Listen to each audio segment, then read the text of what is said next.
ทัวร์ที่ภูมิใจเสนอ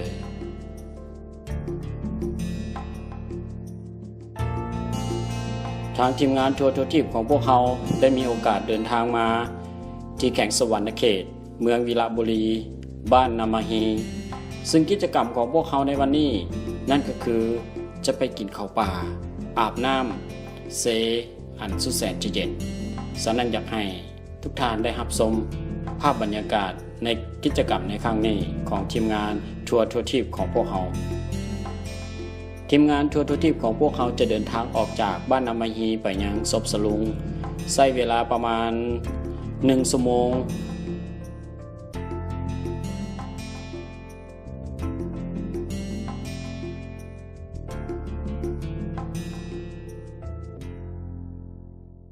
นี่คือเป็นภาพบรรยากาศที่ทีมงานของพวกเขาได้มาถึงบ้านศพสลุงแล้วก็ได้มีการวางแผนกันก่อนที่จะลงไปอาบน้ำหาปลากันซึ่งทั้ง3ท่านนี่ตอนนี้กำลังเพิ่นมีภารกิจที่จะต้องตามหาบางสิ่งบางอย่างเนาะนี่คือบรรยากาศของการเป็นอยู่ของประชาชนไอ้น้องสาวบ้านศพสลุงของพวกเขาที่ได้เห็นน้องสาวเพิ่นฟัดเข้าและก็มีทางหมูเห็ดเป็ดไก่นี่คือเป็นธรรมชาติเป็นคลาสสิกแบบที่สาวเมืองบ่สามารถที่จะหามันได้และข้าพเจ้าก็มีโอกาสได้มาเฮียนตำข้าวกับพี่น้องบ้านศพสลุงของพวกเขารู้สึกว่าการตำข้าวของข้าพเจ้าผิดใจเจ้าของข้าวแต่ถูกใจไก่เพราะว่าตำบ่ได้มันเหี่ยบาดนั้นในที่สุดพวกเขาก็ได้ในสิ่งที่เขาต้องการไม่ยังอันนี้หายปลาแดกบ่บลองข้างบลองข้างบลองข้างกินแล้วโอ้ยกินแล้วไอ้โง่ตึ้มเลยโอเคบลองข้างวันนี้ถือว่าเราได้บลองข้างจุดหมายของพวกเราคือมาตามหาบลองข้างในมื้อนี้ถือว่าได้ไป1ไห่เต็มๆแล้วเบิ้ลแล้วบลองข้างเบิ้ลแล้วโอเค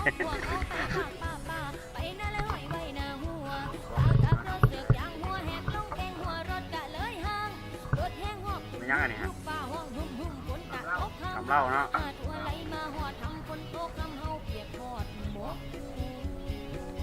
ชาไม่ทำเหล้าดุยบลองข้างอันนั้นบลองข้างอันนี้ดุยบลอง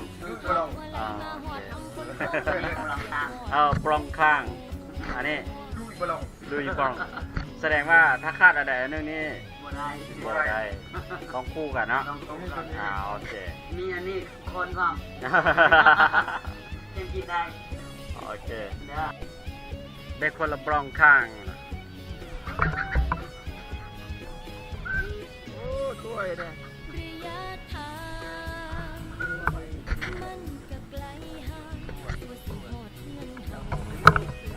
จุดมุ่งหมายเมื่อนี้เฮามาไงจุดมุ่งหมายเฮามุ่งหมายว่าจะไปอาบน้ำดินดูดปล่องข้างดูดปล่องข้างวันนี้ถือว่าเฮามีซุปเปอร์อย่างนี้ซุปเปอร์อย่างที่ไปซ้อย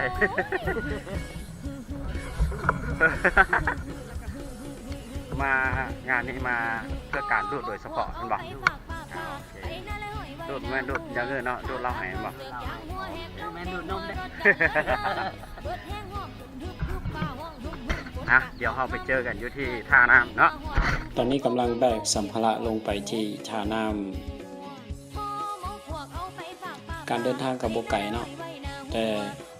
รู้สึกว่าเมื่อยเนื่องจากว่าแบกตู้นะสหายเตยเศร้าเมื่อยก่อนหน่อยนึงเมื่อเอาลงมาฮอดท่าน้ำแล้วก็ได้ร่วมแรงร่วมใจกันเกี่ยมอุปกรณ์การหาปลานี่คือสมหน้าหรือว่าของผู้ที่เพิ่นเฮาว่า19ประมงยังบ่ทันได้ฮอด3ประมงเทื่อผู้ที่จะหาปลามาให้บรรดาทีมงานของพวกเฮาได้ชิมรสชาติของปลาเซแห่งนี้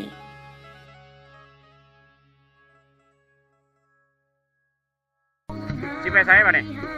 สิลงหาปลาสิลงหาปลาคิดว่าสิเอาจักต้นมื้อนี่ประมาณ3ต้น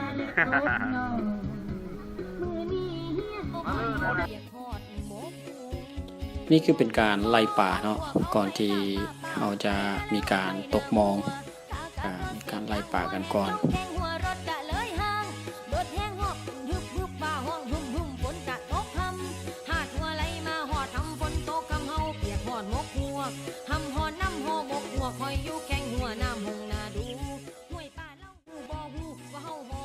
คือที่เห็นอยู่นี่เป็นน้ำเซและนี่คือ19ประมงของพวกเราคือในการหาปลาในครั้งนี้ของพวกเรานั้นมีหัวหน้าทีมใหญ่ที่เราเห็นอยู่นี่น้องเพิ่นได้เป็นคนวางแผนและจะเน้นในเรื่องของความปลอดภัยคือจะต้องได้ใส่เสื้อชูชีพอันนี้คือสมาชิกขี้เมาเนาะก่อนที่จะลงน้ำก็ต้องได้เต้นก่อน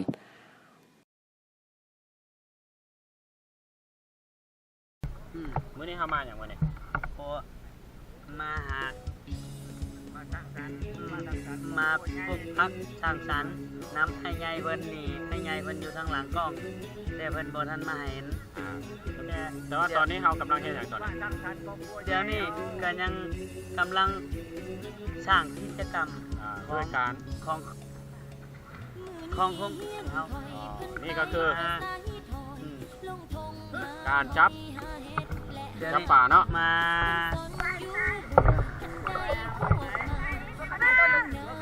ตอนนี้กำลังลอยไปหาป่า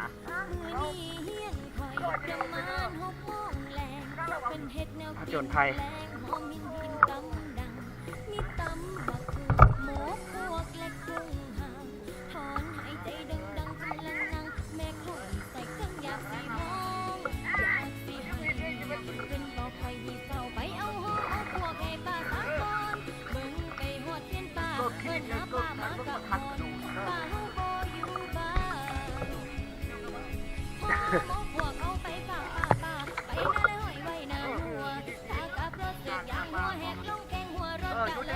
จอดดีก่อนบอกจอดดีก่อน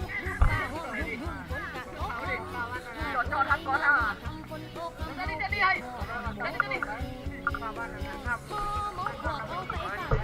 ค้างคำนำมายี่เนาะมากันกิจกรรมหาป่าร่วมกัน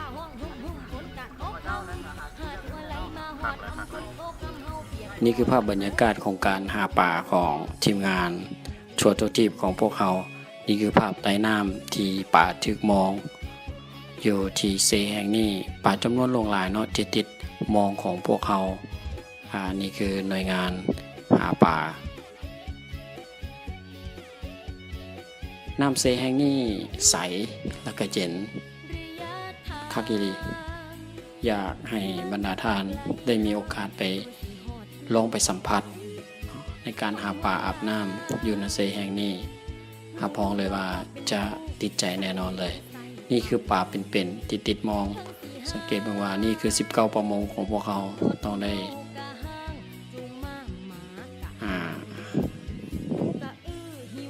นี่คือ19ประมงหัวหน้าใหญ่ในการเดินทางในครั้งนี้ตัวสกัด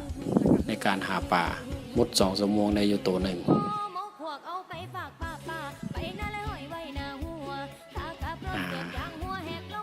แต่ละคนมุดขึ้นมาต้องมีป่าขึ้นมาถือว่าเก่งเนาะเขาหาป่าใช้เวลาบ่ดนแต่ได้ป่าจำนวนลงหลายถือว่าความอุดมสมบูรณ์ในเซแห่งนี้ถือว่ายังเต็มเปี่ยม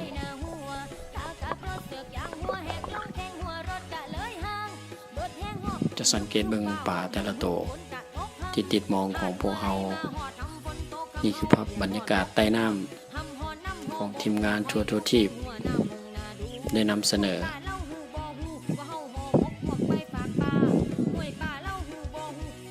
นอกจากป่าจะติดมองแล้วกล้องของพวกเขาก็ยังติดมองคือกันนี่คือความสดระวนกล้องกำลังติดมอง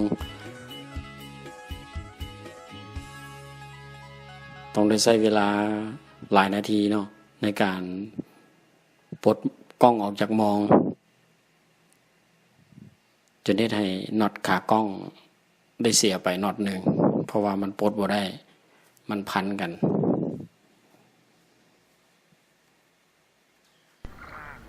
ป่าเนาะอย่างนี้เนาะ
เอามาเป็น เฮ้ยจังน่ะ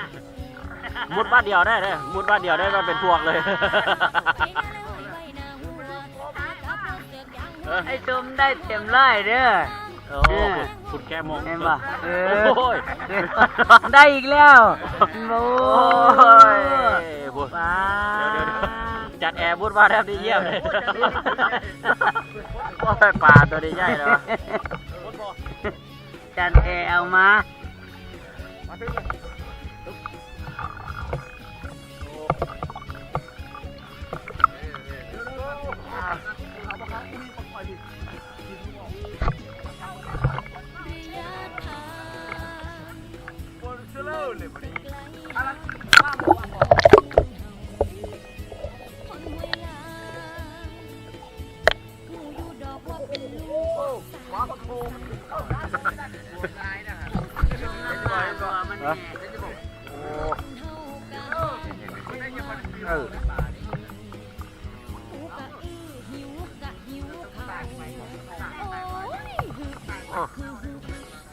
นี่คือวิถีชีวิตของการทำมาหากินเนาะ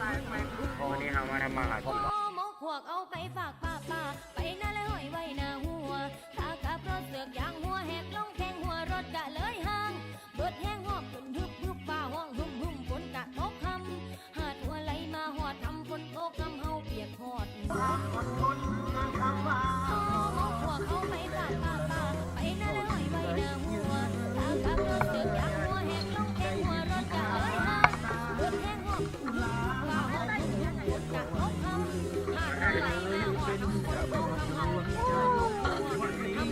ยอดเลย เอาเก็บปลาเก็บปลาเก็บปลา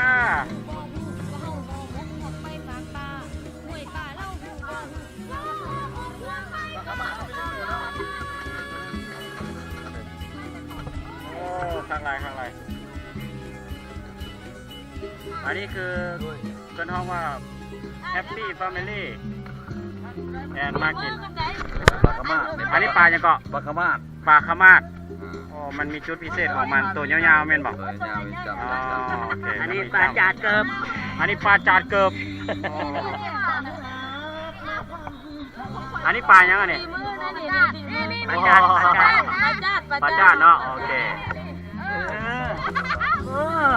มาได้ใช้มาได้หลายแท้ โอ้อันนี้ไปหามาเนี่ย หามาเลย โอ้คักเลยหาแบบบ่ยากบ่ลงน้ำอีกชุดนี่ คักเลยอันนี้คือครอบครัวที่ซ้อยกันทำมาหากินทั้งผู้เล็กเด็กแดงอันนี้ new generation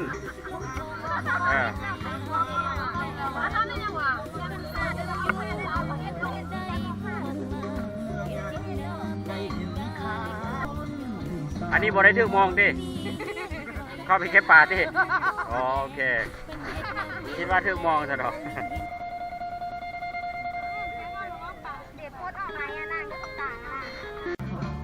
อัน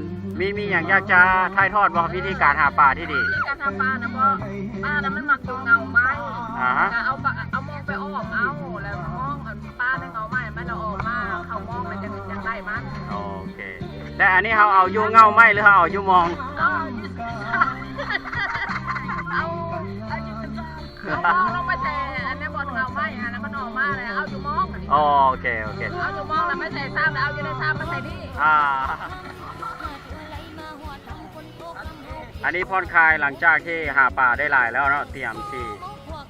เฮ็ดกินก็เลยมาผ่อนคลายโดยการโดดน้ำนี่คือปรมาจารย์ในการโดดน้ำ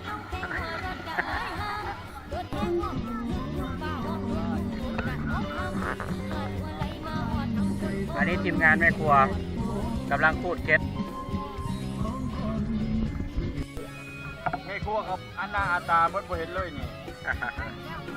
นี่มันเขาเอาอะไรเอาผ้า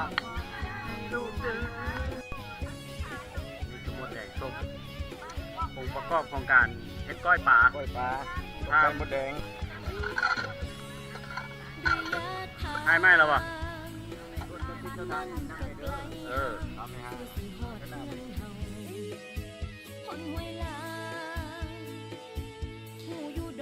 ช่วงนี้คือช่วงรอท่าทางแม่ครัวเพิ่นกำลังแต่งอยู่ครัวกินเนาะทางทีมงานทัวร์ทุกทีมของพวกเราก็เลยพากันมาดูดบลองคางแสดงนี่แม่นหัวหน้าทีมในเรื่องของการจับปลาเลย เป็นวิชาการใหญ่และสังเกตเบิ่งว่าตอนนี้มีหัวป่าหัวหนึ่งจะบอกเลยว่าหัวป่านี่มันแซ่บอีหลีเป็นต้นเก่งใจ แต่ว่าเสร็จเสี่ยวตุยผู้เชี่ยวชาญในเรื่องการกินหัว อันนี้กองเสียในเวลาหาป่าสองไอ้น้องนี้ถือว่าดูดบลองคางสมใจเนาะที่เพิ่นสามารถที่จะปฏิบัติภารกิจเพิ่นได้สำเร็จ หลังจากที่เฮ็ดกินแล้วพวกเราก็หาตัดต้นมะคุงน้ำตามที่เพิ่นเว้าเอามาห่อปกติเฮาจะเอาสาดไปแต่ว่าเฮาบ่เอาไปเนื่องจากว่าเฮาอยากให้มันเป็นธรรมชาติที่สุดเท่าที่จะเป็นไปได้บรรยากาศพาเข้าพาป่าอยู่แคมป์น้ำเส